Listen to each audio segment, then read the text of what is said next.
And my favorite analogy of all time is Plato's cave.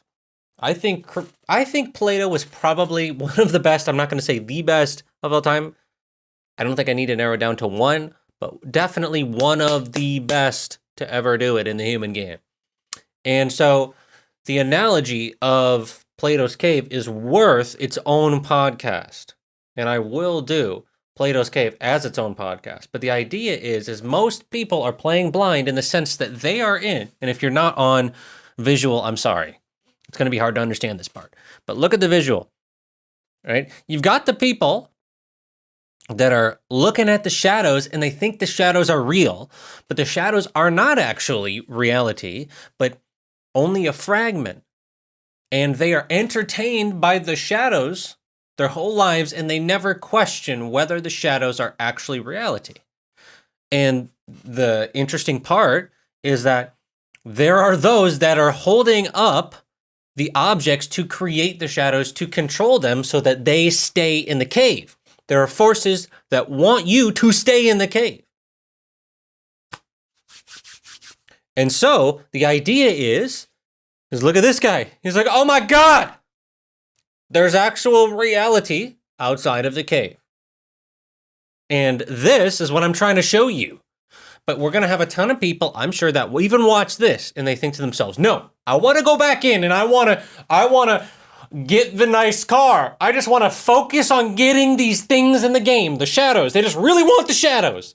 And they're not willing to look at themselves and say, hey, maybe the shadow has actually been placed there to control me. That is the nature of the game. We will always have people, more than likely, I can't say always, but there will be most of the human game, people who are considering the shadows real and are trying to pull you back in to the shadow, right? It's just like, you probably have family members like this that just want you to come look at the shadows with them. They want you to have the Diet Coke, bro. They want you to have the Diet Dr. Right, whatever it is. You know these people that are doing it to themselves. They're chaining themselves up. And there's nothing wrong with it, by the way. We're not trying to insult these people. It's just what happens in the game. So I'm trying to show you how you can start to come outside the cave, and then we can show other people at the cave together. And then the goal is to have a more highly evolved civilization and people within that civilization.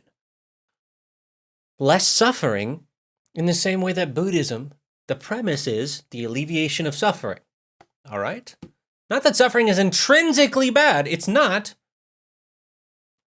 But that's another podcast. All right, so let's continue on. I don't want to spend forever. Like I said, Plato's cave is its own thing. So what I'm trying to say is consensus reality consensus reality as a cage. It's a socially constructed consensus layer. It's built to limit perceptual bandwidth. Survival is increased by having a social identity, and this social identity creates a synthetic success loop. Okay, these are all intrinsically linked. Here's a quote by Plato.